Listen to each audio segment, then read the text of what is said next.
This video will talk about a very interesting antibiotic which is penicillin.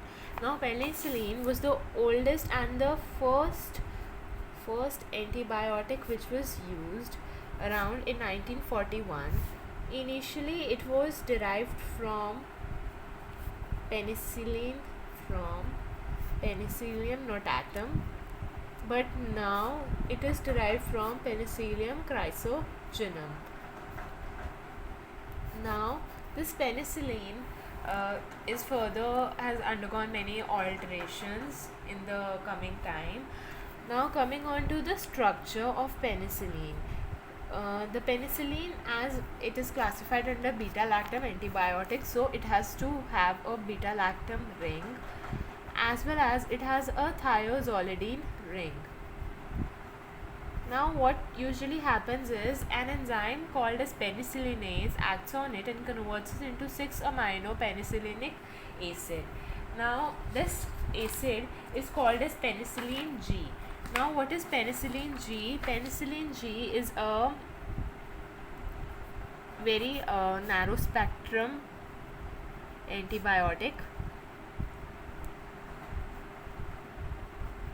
It has a very limited activity, that is it has an activity against most of the gram positive, some of the gram negative, most gram positive, some gram negative, and even some anaerobes.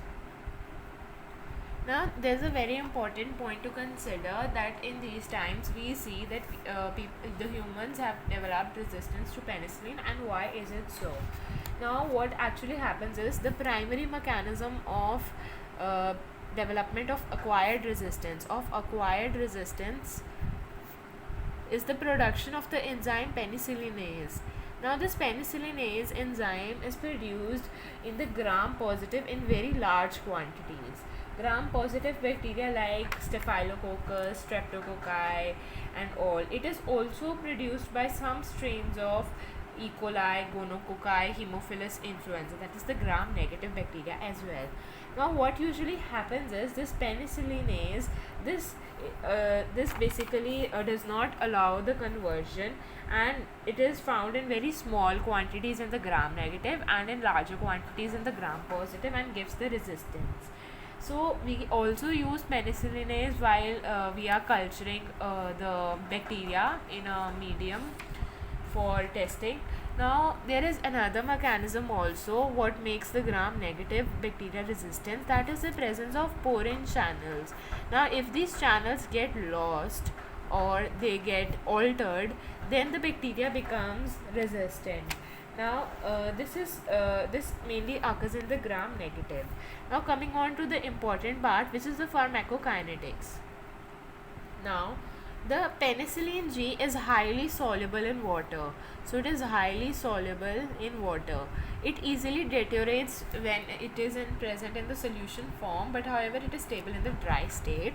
Highly soluble in water. It is very acid labile, that is it is destroyed by the gastric acid in the stomach.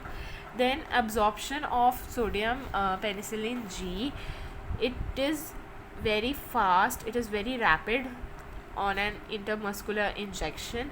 The T half is around 30 minutes, but however in neonates there is a decrease in the tubular tubular absorption, due to which the T half can be prolonged. Okay, then it shows a very high peak level within 30 minutes. Then it is distributed extracellularly, it reaches most of the body fluids, and there is an interaction which is probin acid. It decreases the volume distribution of penicillin. Now coming on to the adverse effects, which are quite important and significant in the case of penicillin.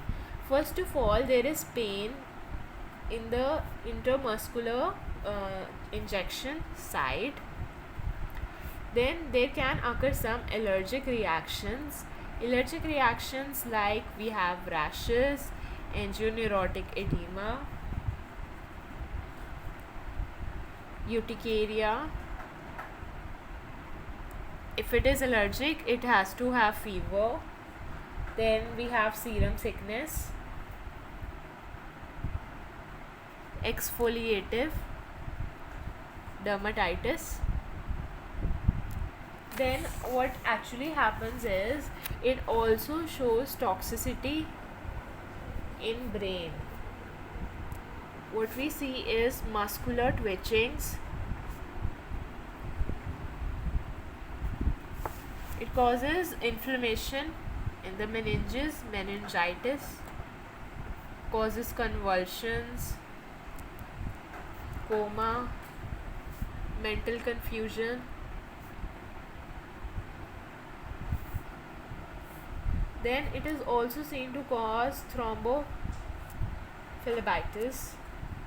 It causes a blood clot to form within lung or mainly deep inside the muscle. Then coming on to CNS stimulation. It causes hallucination in very high doses.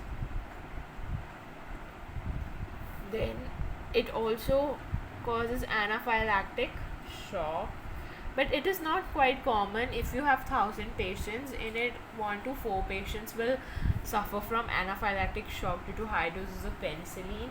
Then it also causes super infection. This is very important. This also comes as a short note.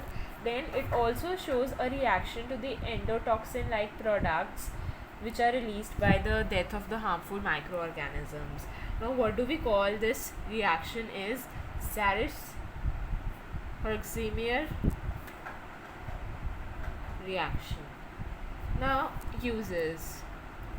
It has a wide range of uses. First of all, it is used in streptococcal infections like pharyngitis,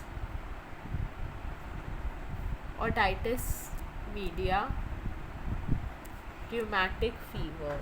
Then in the pneumococcal infection, both pneumonia as well as meningitis. Then in meningococcal infections. Then it is also used in syphilis. In syphilis, 2 to 4 monitor units for 4 weeks are recommended. It can also be used in cardiovascular as well as neurosyphilis. Then it also is used in leptospirosis. Then used in diphtheria as well, tetanus and gas gangrene. Also used in Clostridium tetani because painful spasms. It helps in relieving the painful spasms. So this is penicillin G.